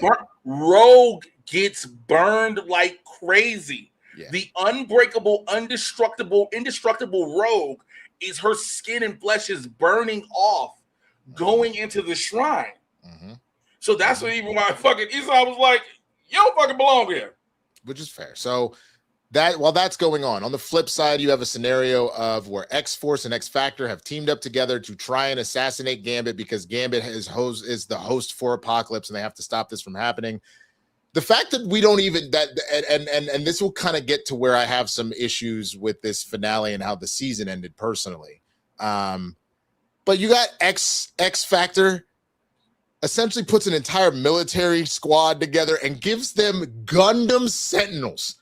You start putting niggas in essentially Gundam Sentinels. But it's always what the government has done. I understand that, but it's one of those things where, like, typically when you see that happening where it's like Trask has made the Sentinels, that shit is kind of whatever, and yeah, maybe the government has sanctioned it, but that's a little different. You're now putting humans inside of said Sentinels and be like, yeah, go fuck them up. So, like, the fact that no one acknowledged the fact that Valerie Cooper at that point, it was like, you were supposed to be you have developed Gundam Sentinels, you stupid bitch. But you got to remember, she's at the same time, it's the reason why she developed X Factor. She's like, yo, there's a lot of things we need to deal with. And she even knows the limits to her team. You know, she won't openly admit, bitch, you got Wolfsbane. Calm down. She realized the second strongest I had went back to being an X-Man. What are you calling the first strongest? I bet Havoc actually is. This is what's pissed me off. Because again, I would say Polaris is stronger than Havoc. Okay, so Polaris then Havoc. Well, your strongest went back to being an X-Man. Right? So your strongest went back to being an X-Man, and then you got Havoc ass out here running like, bitch, you ain't your brother. And so you nigga, you ain't your brother. But to this point, have we yet acknowledged that they're That's brothers? what I was about in to bring up. series? I don't think they've acknowledged that they're brothers. Because the episode where we got introduced to X Factor previously in the original series, when Forge was leading that team, you had Scott and Alex shoot each other and go, hey, that was weird. That was weird. That was Get weird. your ass? Like they literally just start talking shit to each other. Oh, I pointed the screen again. Bitch ass nigga. That was weird. But you have this whole thing kind of going down. You see Jubilee come back to the team. You know, I'm glad she did that and kind of stop. And you end up in a scenario where like Cable's fighting his parents, and you get Valerie going, "Have you done it yet? Have you killed Gambit?" And it's like, bitch, have you met my parents? But let me tell you something. For a minute, he was giving them. Hey, for a minute, he was handling them both. That's why I was like, well, sort of, because he had to essentially. He's not in Rivals, but he had to use his ultimate because it was a scenario of like, bro, I can't take both these motherfuckers. Fuck it, and he just blew some shit up to be like, Because remember, my mother is a world-class telekinetic, aka my mama cool with the reading your mind, whatever. But this bitch, when she moves shit, my mom was an Omega level mutant on her telekinetic side. Well, she's Omega on her telepathic side. That actually got. I thought it was telekinetic. It was her telepathy. That was actually the thing that was so interesting about the Krakoa era. They finally acknowledged. Oh, okay, you're right. Yeah, so she's an Omega. I was confused by this for a minute, but they explained it. She's an Omega level telepath, and that's why when people compare her and Jean, where people start to differentiate her and Xavier. You mean? That's what I meant. When Jean and Xavier, when you compare them, the reason why Charles is more powerful, it's just he's more refined because he's been doing it for longer. Jean actually has more raw telepathic ability than Charles. He's over years. So that's really what it is. Anyway, all that being said, fights are going down. Finally, we're like, okay. Met my parents was the greatest line ever. Like, he said, done. But Gambit in the brain. Hey, everybody was like, wait, I gotta stop you. Because nigga, Xavier was like, what the fuck? Yeah, dude. It was just like, are you fucking kidding me, bro? And then not Scott coming in too, like half breath to his son. I would have been badder at my kid. He's like, just goes, Nathan, what have you done? I would have been like, you stupid little nigga. Like, what's wrong with you? So you end up in a scenario where all that did is by killing Gambit, you just allowed Apocalypse to take over the body and fully use it, and then they're getting their ass whooped, and then here comes Rogue with the powers. Because she got. Cable thinks you got to remember this. You got to include this part because Cable thinks if he kills Gambit's body, then Apocalypse has no vessel. Right, but the issue was they were too slow. It was like just a little bit too slow. Yeah. So you end up in a scenario where then Rogue comes in, she uses her power, she's able to essentially trap Apocalypse in a gem similar to the same type of gem that the External had, where she gave some of her powers. Yep. Mm-hmm. So you trap him in that. Gambit gets returned to normal and comes back. And right as Rogue is like, oh, I'm ready to die, she's like, well, what's happening? Nothing's happening. And you see Beast come back and he's holding Kurt's Bible. Kurt has.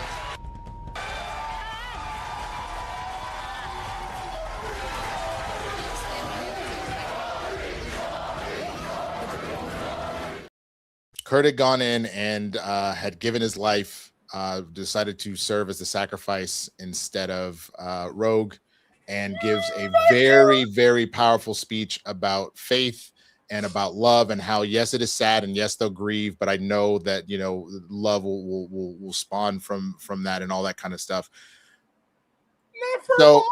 I will be honest. As I was watching that, as soon as I saw him, saw Beast, I already knew, and I just sat here like for Beast the whole of everything. Bro, didn't say nothing. Beast's face told you everything. Everything. You didn't need to hear anything. And then just holding the Bible, everybody was like, "Oh no!" So that's the episode. There is a post-credit scene where we find out that Mystique is back on the scene. She's broken into Valerie Cooper's office, gets some files, which shows Valerie had a bunch of mutant threat level shit and all that kind of stuff. She assassinates Valerie and is now taking over her position in the government. Which I also Creed, I forgot, Graydon Creed also was elected president running on an anti-mutant platform. Crazy. Is it though? Is it though? Oh, you see what I said? Is it though? No, I love how you said. I literally was like, "Did you have a pre-recording of you saying is it though? Like, what is happening right now?" I didn't realize you were talking still about that since you just said, which is crazy. But all that being said, I'm curious your overall thoughts on the episode, Jay. But what is your overall thoughts on the season? And I'll give mine. We obviously can talk for a little bit. I know we're running low on time here, but I'm curious where you're at. So a lot of people said they didn't really like the season because the writing. There is a tale of the writing being different from what Bodemeo wrote first season to what he wrote a bit of second season to when it was changed over. But I have to argue this one thing of the way the stories are told. They kind of went back to the way the stories were told in the original X-Men animated series. Sure. I guess, yes, there was a heart theme because you find out with season 1, he wrote the whole thing of the Genosha massacre based on the Pulse massacre. So it was connected because, again, him being a black gay man, part of a marginalized community, understanding, putting that mindset into what the mutants go to. So not having fully that level of heart, but you use this season to introduce some of the greatest threats the X-Men will forever face. Like Apocalypse. Okay. Kang the Conqueror is still out here in these streets. Sure. We've learned about the Horsemen. We now officially see Celestials. We never saw Celestials in the original animated series. Sure. These threats, these things on, again, the words cosmic used a lot. A lot to let you know a lot more things are coming down the pipeline. I think the story's told well. Again, the Insabad Nura to Apocalypse and why he is the way he is, and then finding out, oh yeah, you got friend zone. That's why you want to kill everybody. Like it all built up to me. It all is still part of long form storytelling because nothing is done. So here's where I push back. This is where I think this season suffered a lot, and now that we're at the end, I can actually see the forest from the trees here. The episodes where Bo was still credited, which means these are the episodes that he really had already kind of flushed out and everything else before they made their changes, obviously with him leaving the show and everything like that, are the strongest episodes by a mile because you can hear his voice and a very specific thing that he was trying to do. So, for example, Savage Land, Savage Heart is probably my favorite episode this season. For those that don't know specifically what I'm referring to, that is the one with Graydon Creed where Nightcrawler goes with to meet up and stop Colossus and the acolytes of Magneto from executing Graydon Creed, right? That whole thing about do I kill you versus not, do I use my faith to protect the trial, all of that. There is actually something that feels like a legitimate like message and things that were there one way or the other. But it also was a scenario where you were setting things up and following through with things that ultimately ended up working. One of my least favorite episodes of the season, Weapon X Lies and DVDs. Please tell me, what did that actually do to help progress the story at all? So like I told you before, when that episode happened, this was our horror episode. Which is fine.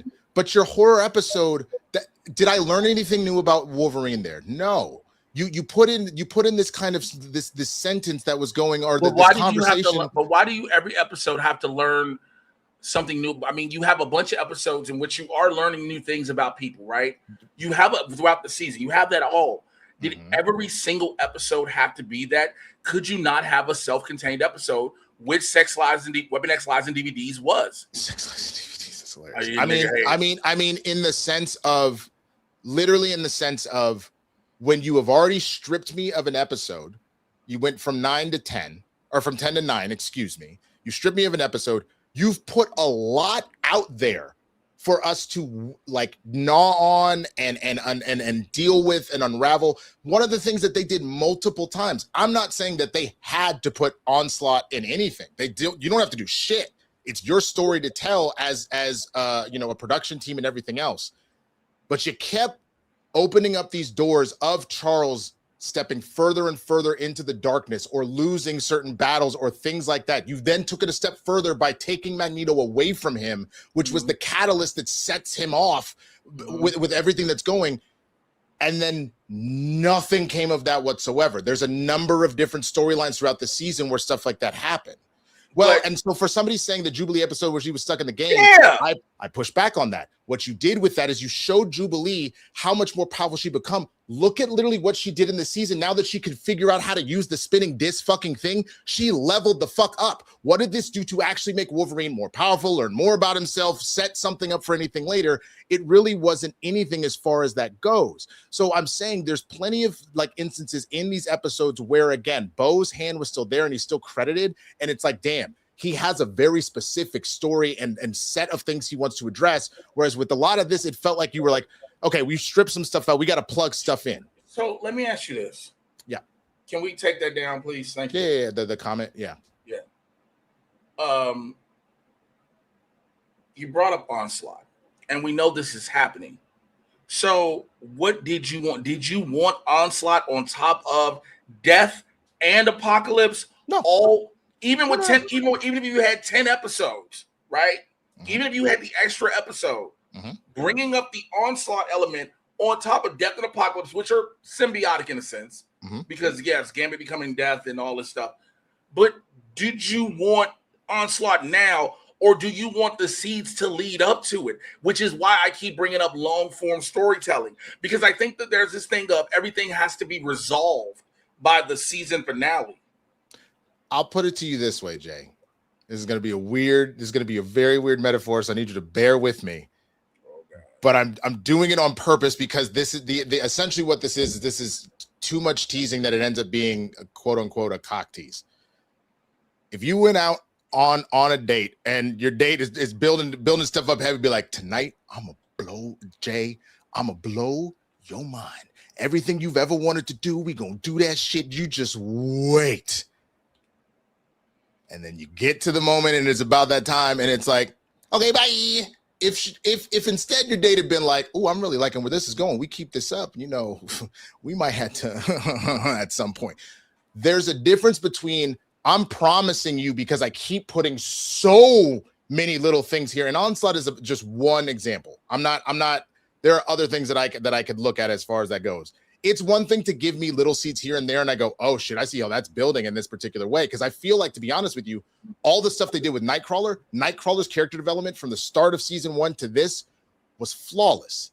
And that to me was expert long form storytelling, because that is the perfect close to his character arc of his faith, how his family, not just the X-Men as a whole, but specifically his sister, and putting that all on the line to give her something that they both felt that they never really had. And that's just true love as far as that goes. That to me is doing that correctly versus this idea of you kept putting all of this stuff in here that we don't ultimately really address one way or the other. Also, I hear you on that, but I'll go back to the Weapon X lives and DVDs. Wolverine had to get back his adamantium. Sure. Because again, if you don't do an episode where he because again, he needed a team. He couldn't get the X-Men, so he grabbed his old buddies. Because if you don't, then do you want to go this angle of Wolverine going feral?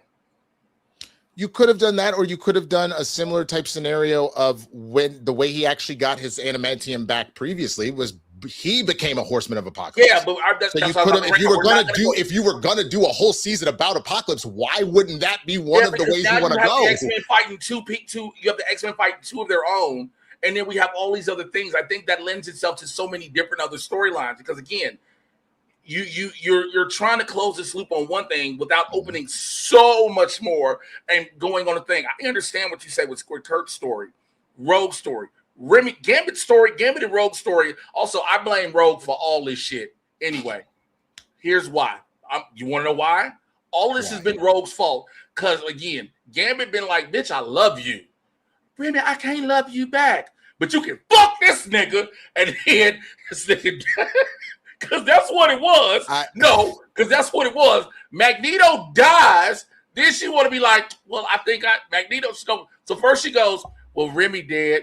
Eric, I love you. Eric, don't sacrifice yourself. Now Eric gone. She like, fuck. And then she hear, well, Remy back.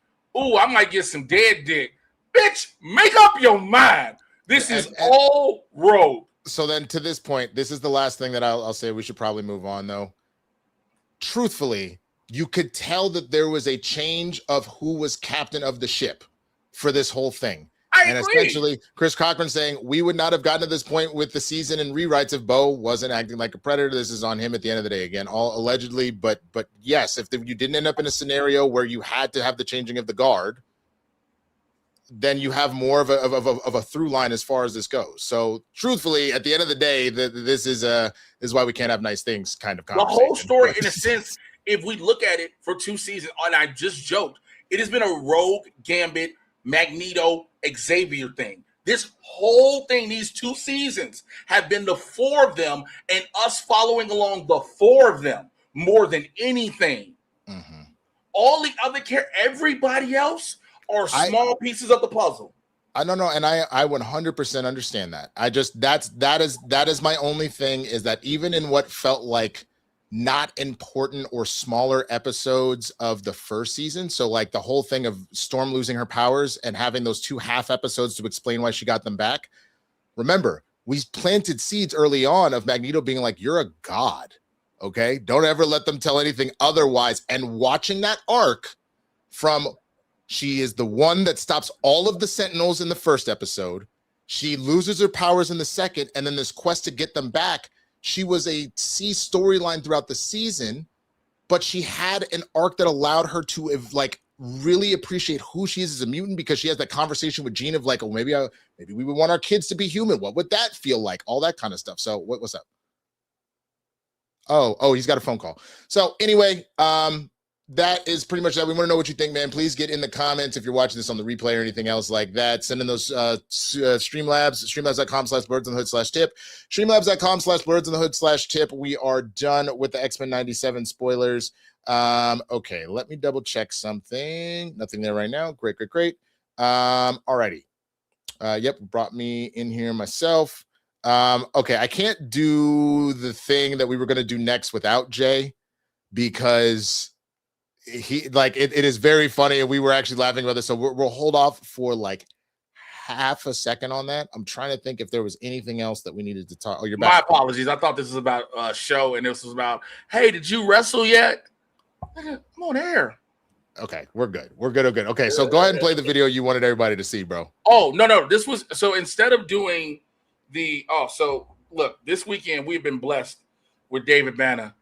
And this isn't exactly what I was talking about. I got something else for us. Okay. But David Banner has showed us about frolicking. If you don't know, he performed with UGK, and nigga, watching this nigga skip has been the greatest thing, dude, ever. In that fucking hair, in that and fucking his vest. hair, and his vest, and everything. And so I wish I should have told Matt to pull a video with, like, there's a Complex on Complex's Instagram. It's how David Banner has taken over the internet, and it's everybody doing David Banner skipping and dancing. It is the greatest shit ever. It's pretty fucking funny. Winston, it's pretty. I know what I'm doing. To me. I was dying. That shit was fucking hilarious. I told Winston, I know what I'm going as for Halloween. He said, that means you got to be skipping. Nigga, I've been frolicking in my apartment to make sure I still know how to skip. Do you know how to skip? I just thought about that. I mean, yeah, I used to back in the day. I haven't tried in a long time. That's the thing. A lot of people forget how to skip. I know how to do a basic, like almost like a jump skip, but what he's doing, that kind of bounce skip, I would have to practice, but I'm sure I could do it. Like, it's not. Yeah. Did you grab it, Matt? He needs a minute. He's looking for it. Okay. He needs a minute. It's the Complex. It's on Complexes.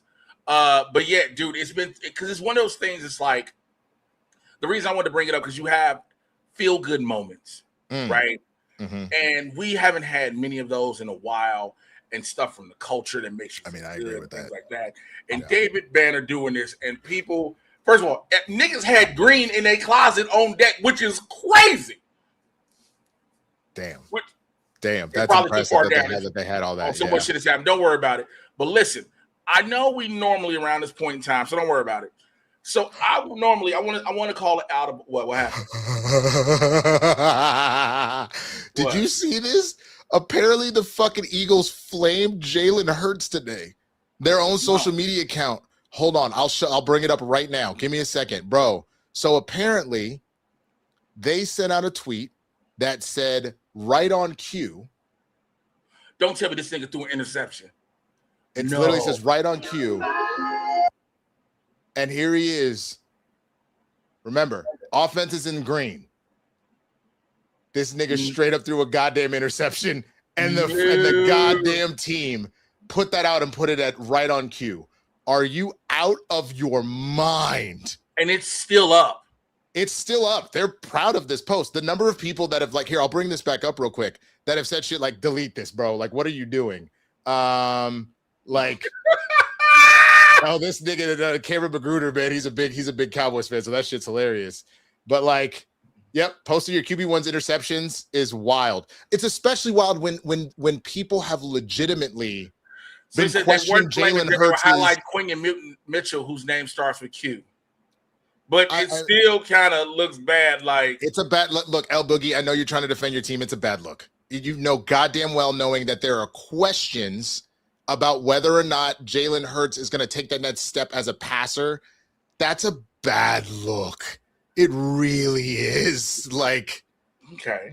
I'm sure you had another angle. You probably had another angle of him on defense. Put it all on cue the entire time. Don't frame up on fucking Jalen and then the quote says "right on cue." Do you understand how bad that looks? And if they did the same thing to Dak, the Bills did it to Josh Allen. And they look stupid too, but there's not a question about whether or not Josh Allen can make it as a passer. There is a question about whether Jalen can be consistent as a passer. Because he became a father. Anyway, that was a whole nother thing. So, God damn. Because the show, I got to get out of here soon. Yes. I know we normally do the OT Karens.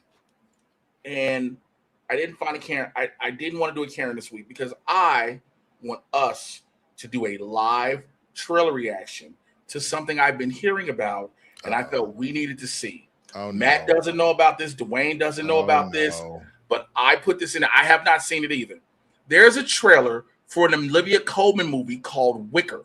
Oh, yeah, I've seen it. Okay, I'm going to put because I put it in here. I'm going to actually grab the file. Hold on. Okay. Because I put it in the assets, and I want us to be on this with it. You can turn my mic off if you want. On my show? Get the fuck out of here. This ain't no Eagles show. You go watch an Eagles show. You want to see that? You want to talk about the Eagles all, but go fucking suck Emmanuel Acho's dick and Shady's dick because all they talk about is how much they love the Eagles. Go do that over there. Don't do that here. So, have you seen this? What? This trailer. What? The Wicker one? Yes. It's insane. I have never seen it. It's insane. Okay, I can't wait for you to do this. Go. I want to watch this with everyone. So, can you pull us up? Okay. There it goes. So Touch! You needn't yell. We can smell you coming. Lick my worm! So then, fisherwoman, you caught yourself a lover yet? Love seems more burden than a prize. A little bit. Sorry. Where's my mom? Okay. There's absolutely no shame in living out your remaining days alone. I'll marry you.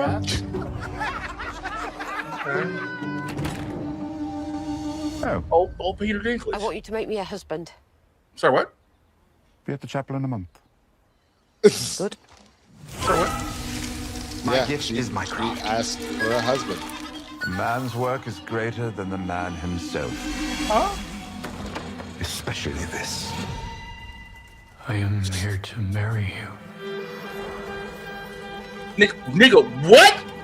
He made essentially, he made a wicker man, a scarecrow. It's against the gods, isn't it, to marry a tree?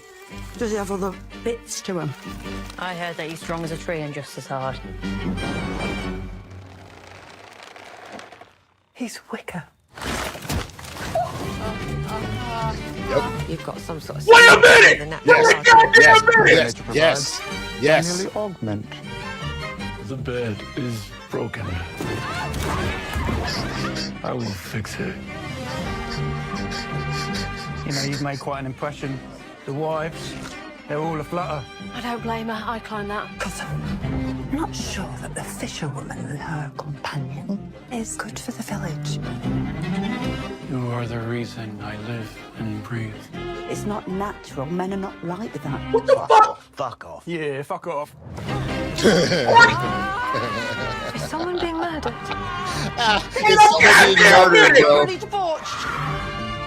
Bro. They're devils, all of them. The funniest part is look at how mad all the other women are. Pardon my arse? I think you'll be pleased, fisherwoman. Pleased indeed. My timber knight, my withy ox. My soft-bodied female animal.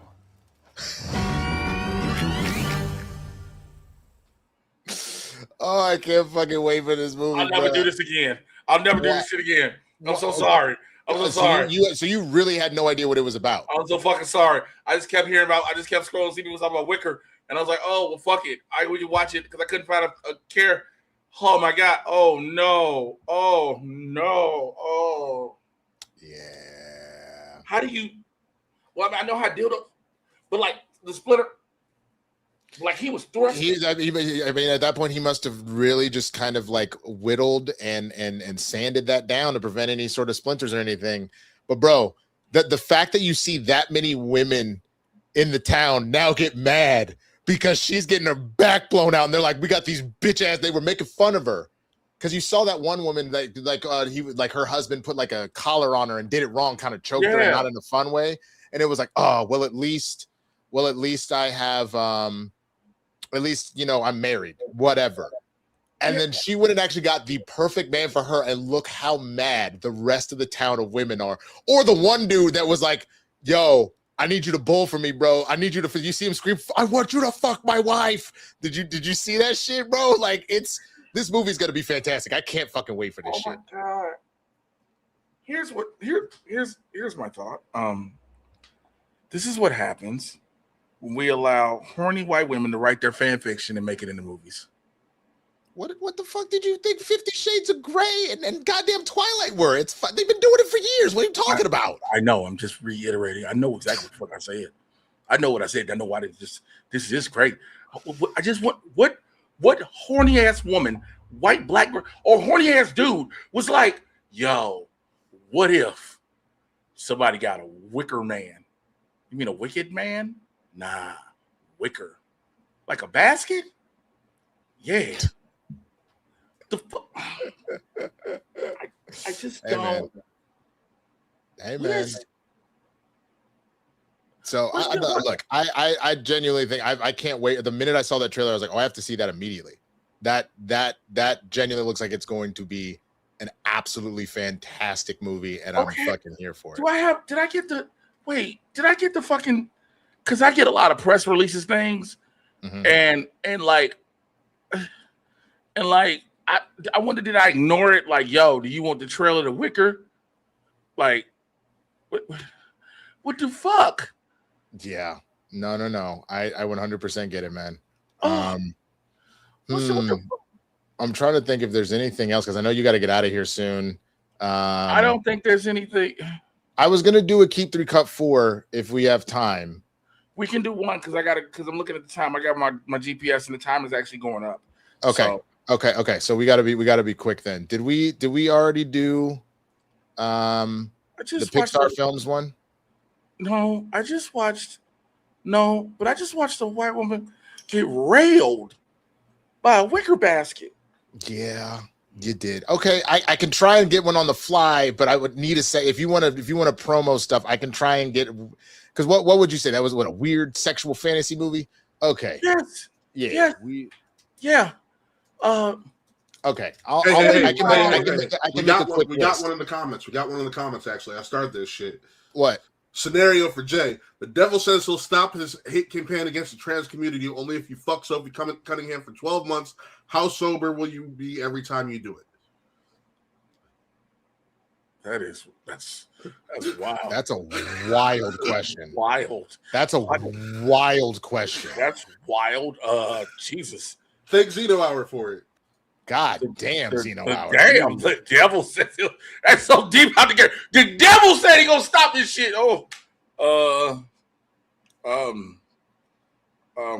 Nah, man, because Sophie Cunningham was like she fucking dead roach, and I don't want to fuck nobody in dead roach. Damn, bro, that's wild. I don't want to fuck nobody in a dead roach. Let me go ahead and promo this shit real quick so I can get ready. So listen, y'all know my socials. Y'all know where to find me at. If you are in Chicago, again, I'm coming home Sunday, September 27th, one night, comedy bar. I'm headlining that show, 7 p.m.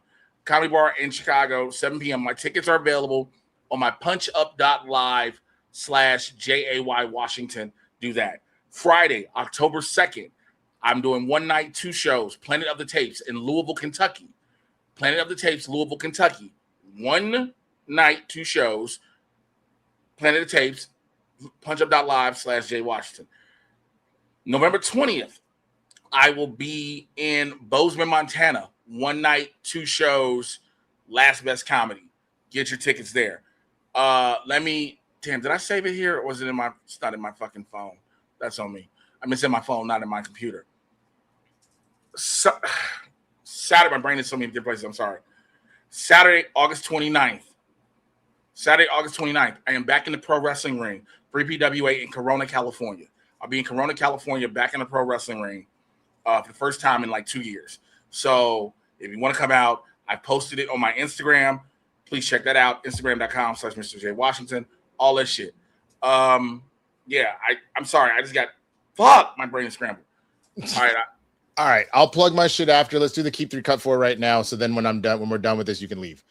So instead, what I'm going to do, instead of the sex ones, is going to take too long.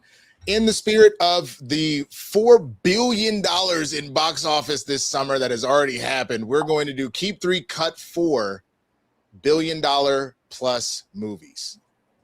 So this is Keep 3 Cut 4 $1 billion movies. Mm-hmm.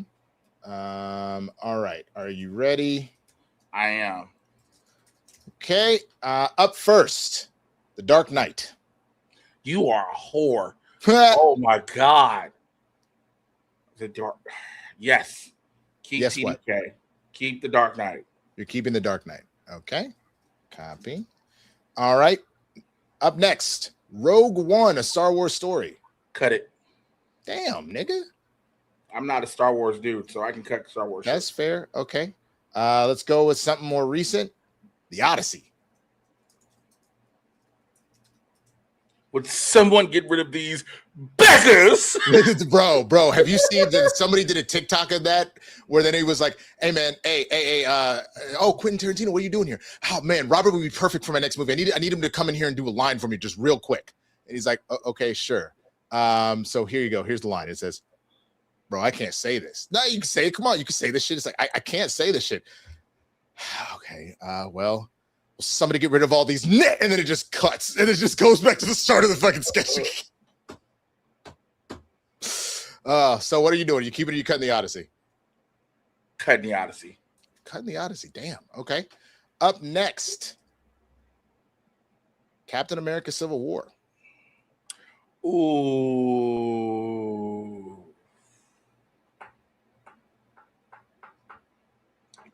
Keeping a cutting Captain America Civil War. All right, 2 things came out of that. That motherfucker, I didn't kill your father. I don't care. I don't care. I still believe Bucky called T'Challa boy, and that's why he chased him. Who's this boy? Because Bucky was freshly thawed out. I mean. Yeah, see, and we got the first Underoos. Listen, because that's also true. We did get Underoos. We got Underoos. Keeping it. Keep Civil War. Okay. Then let's see. You got one keep left. Barbie. Jesus Christ. Mm-hmm. This is gonna be fucked up if I cut this. A little bit. Go ahead with your sexist ass. See, that's the bullshit right there. Nah, but real talk. Well, because my friend is in the movie, and I always will show her love no matter what. But it's your last keep. If you do that, you're cutting what's left. And you have called me a bastard multiple times when we've done this, so I could have something absolutely diabolical that you're about to cut afterwards. So you just gotta make a choice. To all the ladies, I'm sorry. You're cutting Barbie. Damn. Cutting Barbie. Damn. Okay. So this is it. Whatever you choose, the other thing is going to have the opposite effect. So Top Gun Maverick. Cut it.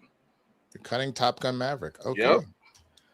All right. If I just kept Avatar, I'm walking out this door barefoot. Well, then you might want to walk out barefoot. Potentially.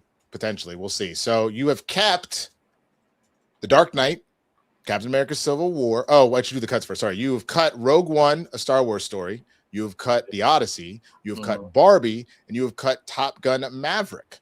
You have kept The Dark Knight. You have kept Captain America Civil War. Right. And you have kept Transformers Dark of the Moon. I hope you're proud of yourself. That was a $1.123 billion movie. I think Jay is going to see himself out. Jay has seen himself out. All right, bet. So let me plug my shit real quick. You can find me at TheSwaggyBlerd on all platforms, man, especially here on YouTube. He literally left, y'all. That shit is hilarious. Especially here on YouTube. I am taking the minorest little, there'll be some stuff I put up at the minorest little bit of a break just because of Shakespeare coming. There will still be some stuff up there, but I will be pulling back just a little bit. You'll see me on Friday on the Christian Harloff Show. Next week, I'll be on there Thursday and Friday as well. I was on there earlier this morning. What else? Spill the Tequila on Tuesdays and then back here on Wednesdays. We are editing more around the neighborhoods, and I know you fucking lions, so obviously our patrons will get that first, which let me also point out to the patrons, we still have our after show going on, so don't miss that. That should be posted and ready for you to go right now. I just need to pull I want to give y'all a shout out on here directly. I apologize that I did not have that ready.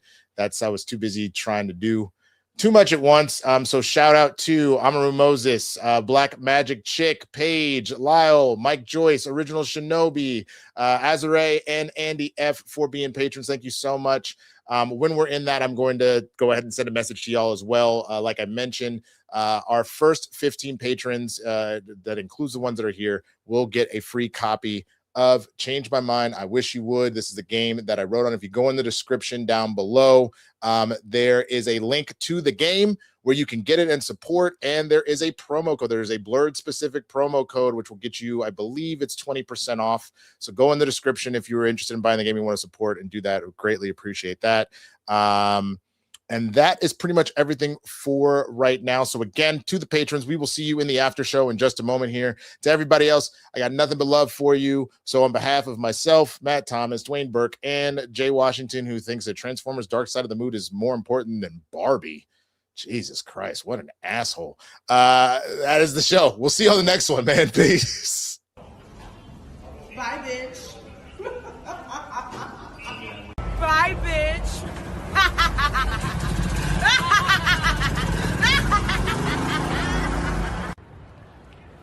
Bye, bitch.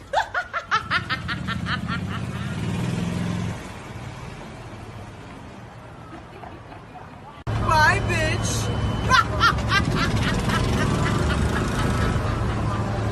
Bye, bitch.